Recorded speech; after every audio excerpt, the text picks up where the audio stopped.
Hi, I'm LaShawn and welcome to my YouTube channel. If this is your first time here and you want to be inspired on a daily basis, then this is the perfect place for you. Start now by subscribing and clicking the bell.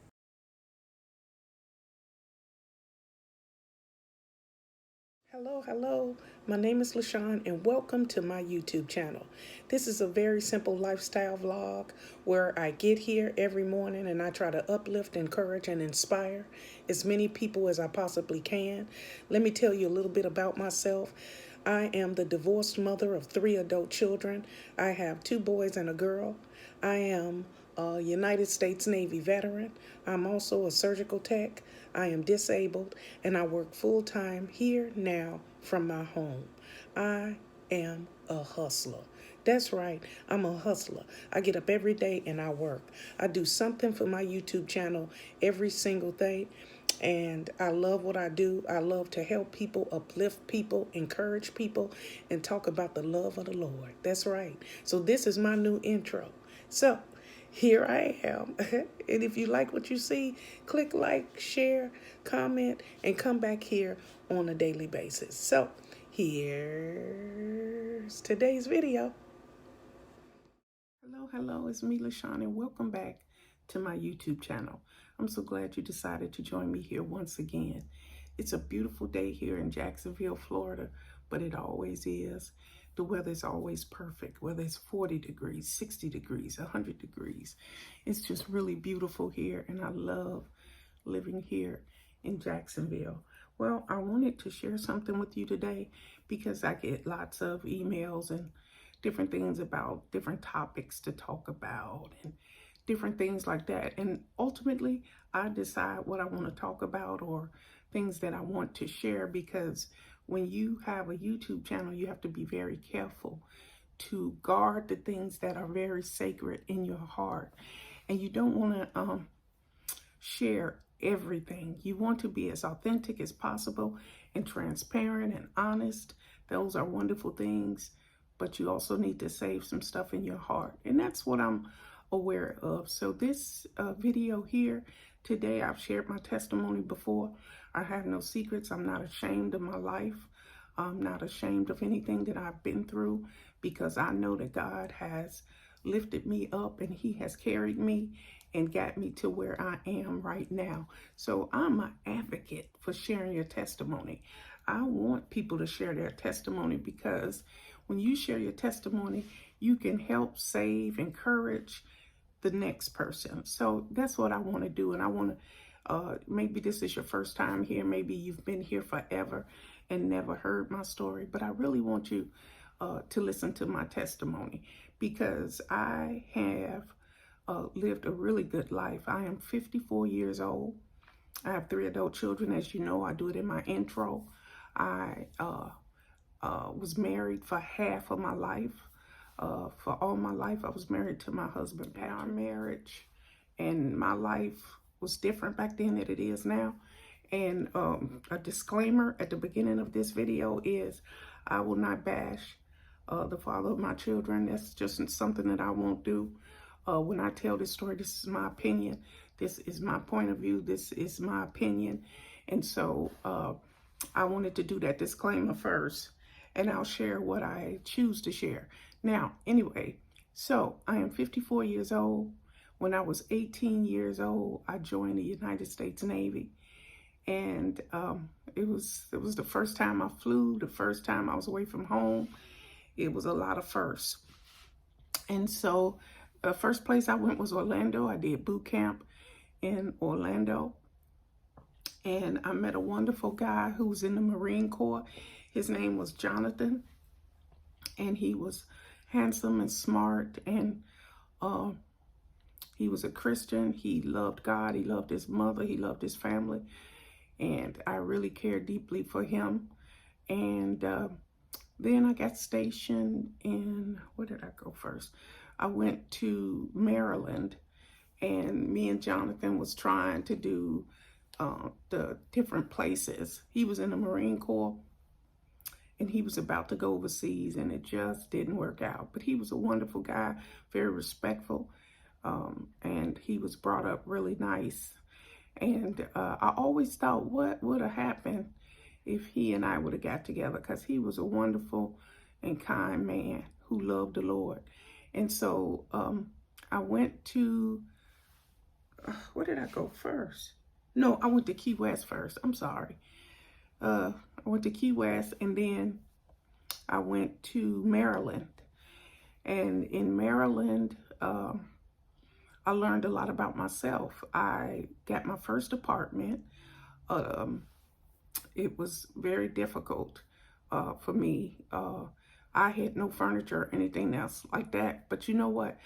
I moved out of the barracks because I was not, the best way to say it is I wasn't roommate material. Okay, I wasn't really roommate material. But this is not a story about, I'm trying to get to the parts of how God saved me. So I have to fast forward. I got duty stations in between there, but I want this video to focus on my testimony, not my marriage or my children. So anyway, so let's start in North Carolina. Well, when I was in North Carolina, my grandmother lived there. She was the dependent of my uncle, who was active duty Marine Corps. And at the time I had Elijah, and Patrick and I was trying to decide, you know, what we were going to do, whatever. He got orders from Mississippi.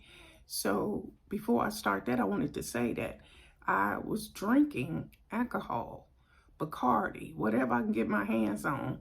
And I was trying to hit the club, you know, trying to go out and different things like that. And my granny would say I would drop the baby off and I'd come back at night to try to get him. And she'd say, no, no, no, no, Nana Boo Boo, no, leave him here with me. So that would be, she was my granny. So she was his great granny. She loved him dearly with every ounce of her soul. She loved my baby boy. And so she would never let me take him. So I'd go home and come back the next morning. But I was in school and I worked a full-time job. I was in EMT school and I was working at the nursing home at nighttime. So I had very barely any time. So I would rush over there to try to spend some time with him between school and work. And Granny always had him. And the truth of the matter is, my son used to grab on her leg. He didn't want to go with me. He wanted to stay with Granny. So I was partying. I didn't really care. That's where my head was then. But I didn't know I need saving. I didn't know that I was drinking a lot. I didn't know that I wasn't happy. And so this particular night, I'm going to fast forward. This particular night, I went to pick up my son, and Granny was like, no, Nana Boo Boo, stay here. Nana Boo Boo, stay here. And she said, why don't you stay here? She tried everything to get me to stay. I was like, no, Granny, I'm going to go home. I'll be here in the morning. I said, because I'm not going to school tomorrow. I told her, I'm not going to school tomorrow. I already got a headache. And she was like, see, you don't need to be out in these streets. You're trying to make better of yourself. You know, all the reasonable things. So I went home, and I remember taking my time to park the car and go lay down. Now, let's fast forward. The next morning, I woke up. Now, I lived in a bungalow where you share one wall with the neighbor, and it was 2 driveways in the front. So the driveways were, would that be up and down, would be horizontal. The parking spaces was horizontal, lined up next to each other. When I walked out and opened the door, my Mazda was vertical. Wait, horizon, vertical. Okay, the parking spots are vertical, up and down. And then I was horizontal. So the parking spot went like this, but I was parked like this. Do you understand what I'm saying? I always get them confused. Vertical. Horizon is like the sun come up, so that's this way. This was wrong. I should have been parked this way, which was vertical. So I had been drinking the night before, and I remember parking that car. So to fast forward here, my granny was doing everything she can to show me what I was doing. I didn't pay no attention. I just was drinking and partying. So that day, I went to Granny's, and I told her everything that happened. I said, Granny, the car was this way, whatever. She said, you just didn't listen to me. I was trying to tell you that you was starting to drink too much and this and that. And she said, I want you, She said, "You're not going to school today?" I said, "No." She said, "I want you to go to church with me." So my granny took me to church, and I talked to the pastor, and he was telling me that I was anointed and I could change my life in 5 seconds. All I had to do was give my life to Christ and change my life around. And Granny was there praying for me, and I felt the Spirit all through my body. And that is the day that changed my life. Do you see what I'm saying? In 1992, God saved me from myself. That's the best way to put it. He saved me from myself. So from that day forward, I lived a whole different life. I didn't drink, none of that. I didn't smoke. I didn't do anything. All I wanted to do was take care of my son, to be a good wife to my husband, and to be happy. So from there, we went to Mississippi, and that was rough. Mississippi was a rough state to live in for me. I had to learn a lot about myself. I learned a lot about racism in Mississippi. I learned about how people are grown up and how they instill the racism as they get older. I also met people who had never seen Black people before. It was a wonderful, wonderful experience. I think everything that happens in your life happens for a reason. And so this is my testimony. I'm telling you that was a turning point in my life. So when I got married, we moved all over the place. We've been everywhere. And so we landed in Jacksonville, Florida. Well, I thought our marriage was perfect, really. I thought everything was good. I was trying my best to be a Proverbs wife. I did all of my things that I thought I was supposed to be doing. I went to all my children activities. I cooked dinner, and I worked full time, and I went back to school. I did all those things. But in the midst of it all, I lost myself, and I couldn't find myself. But I didn't know this. God was trying to show me each way, but I just was tone deaf. I just wasn't listening. That's why I say you have to spend time alone with God and talk.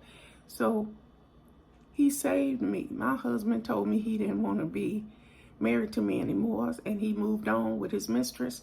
And when he did, I kind of broke down. I didn't know how to deal with the rejection, and I thought it was rejection. I thought that's what was wrong with me.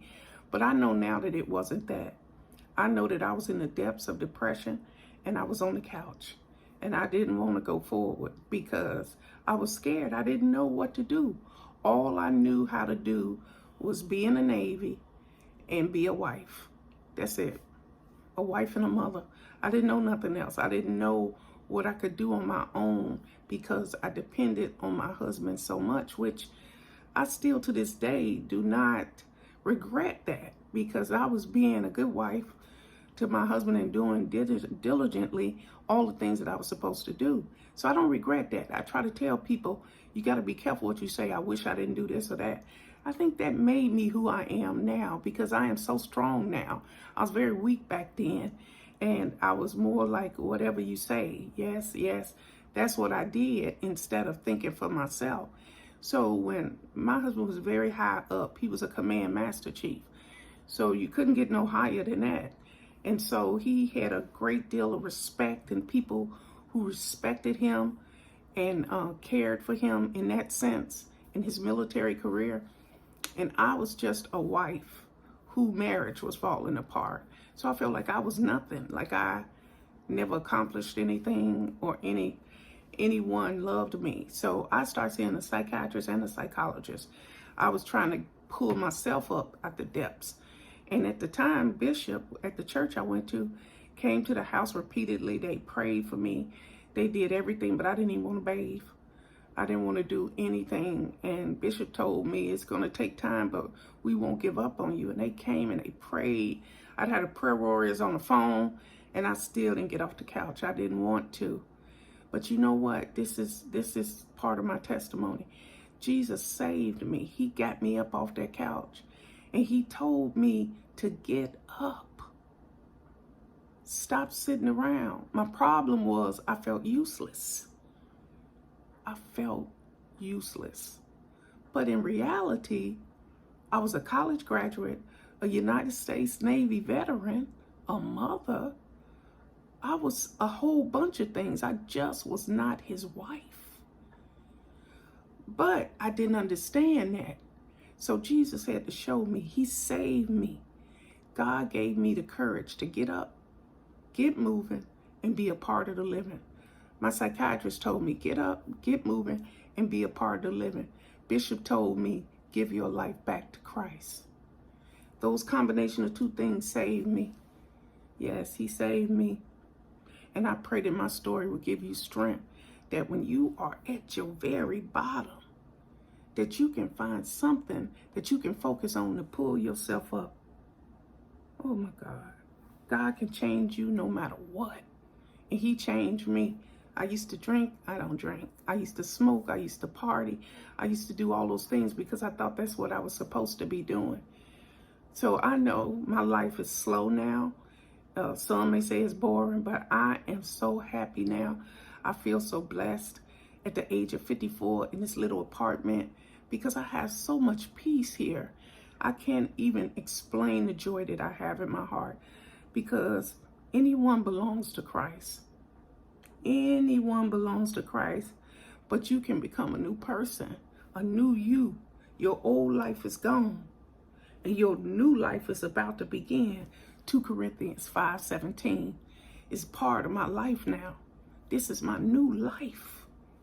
And you can have a new life today too. I hope and pray that my testimony, me sharing the fact that I used to drink and club and go out and wasn't a good wife, all those things was essential in me being the person that I am now. Because I've learned, I've gotten better, I've gotten stronger. And I just pray that my strength will continue for all my days. But I hope and pray that this testimony will give you the strength you need today. I pray that my testimony will give you courage, okay? So at this time, we're going to breathe in, breathe out to get our day started. You ready? Breathe in, breathe out.